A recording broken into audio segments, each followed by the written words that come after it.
اور بھائی پانچویں بات یہ ہے کہ رجوع الی اللہ، توبہ کے علاوہ ویسے بھی دعا کی کثرت، اللہ تبارک و تعالیٰ کی طرف رجوع کی کثرت، چلتے پھرتے اٹھتے بیٹھتے ہر آن ہر لمحے اللہ تعالیٰ کو سے رجوع کرو، اس کی طرف متوجہ ہو، اس سے مانگو، اس سے دعائیں کرو۔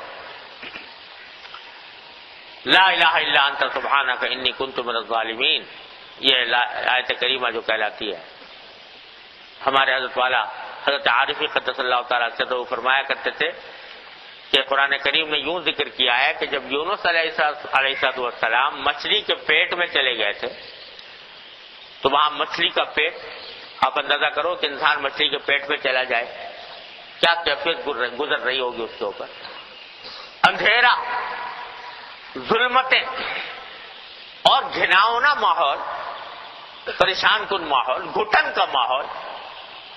تو فرماتے ہیں فنادا فی الظلمات، یونس علیہ السلام نے ہمیں ان اندھیریوں میں پکارا، کیسے پکارا؟ لا الہ الا انت سبحانک انی کنت من الظالمین، اے اللہ تیرے سوا کوئی معبود نہیں، تو پاک ہے ہر عیب سے، میں ہی ظلم کرنے والوں میں سے تھا، میں نے ہی اپنے اوپر ظلم کیا تھا جس کے نتیجے میں میں یہاں آج اس کی سزا بھگت رہا ہوں۔ یہ پکارا میں لا الہ الا انت سبحانک انی کنت من الظالمین۔ تو قرآن کیا کہتا ہے؟ فنجیناہ من الغم، ہم نے اس کی پکار کے جواب میں ان کو اس گھٹن سے نجات عطا فرمائی، مچھلی کے پیٹ میں جو گھٹن تھی اس سے نجات عطا فرمائی۔ یونس علیہ السلام کو اس لا الہ الا انت سبحانک انی کنت من الظالمین کی بدولت۔ پھر آگے ایک عجیب جملہ فرما دیا، وَكَذَلِكَ نُنْجِي الْمُؤْمِنِينَ، کہ اسی طرح ہم ایمان والوں کو نجات دیتے ہیں، ایمان والوں کو ہم اسی طرح نجات دیتے ہیں۔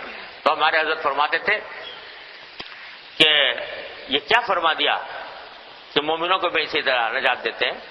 کیا اور مومن بھی سارے مچھلی کے پیٹ میں جائیں گے اور وہاں پکاریں گے اور وہاں سے ان کو نجات ملے گی؟ ظاہر ہے کہ ہر ایک آدمی تو مچھلی کے پیٹ میں جانے والا نہیں ہے، لیکن فرمایا کہ مطلب یہ ہے کہ جس طرح یونس علیہ السلام مچھلی کے پیٹ میں جا کر ظلمتوں میں، تاریکیوں میں، اندھیریوں میں گھرے تھے، اس طرح تم بھی اس دنیا کے اندر رہتے ہوئے نہ جانے کتنے اندھیریوں میں گرو گے۔ کبھی اندھیریاں باطل کی ہوں گی، کبھی اندھیریاں گمراہی کی ہوں گی، کبھی اندھیریاں خانہ جنگی کی ہوں گی، کبھی اندھیریاں مصائب و آلام کی ہوں گی۔ ان سب میں تمہارا وظیفہ یہ ہونا چاہیے کہ لا الہ الا انت سبحانک انی کنت من الظالمین، پکارو اللہ تبارک و تعالیٰ کو ان الفاظ سے پکارو تو اللہ تعالیٰ فرماتے ہیں کذالک ننجی الم، آئندہ بھی ہم اسی طرح نجات دیتے رہیں گے مومنوں کو۔ تو اس کا بھی ورد کثرت سے رکھیں، سوچ سمجھ کر اپنے بدعملیوں کا استحضار کر کے اللہ تعالیٰ سے رجوع کرنے کی خاطر لا الہ الا انت سبحانک انی کنت من الظالمین کا کثرت سے ورد ہو اور اللہ تعالیٰ کی طرف رجوع کا اہتمام ہو۔ انشاءاللہ ثم انشاءاللہ حالات بدلیں گے، ضرور بدلیں گے۔ اللہ تبارک و تعالیٰ کی رحمت سے اور اس کی سنت سے یہی توقع ہے، یہی امید رکھنی چاہیے اور انشاءاللہ ضرور بدلیں گے۔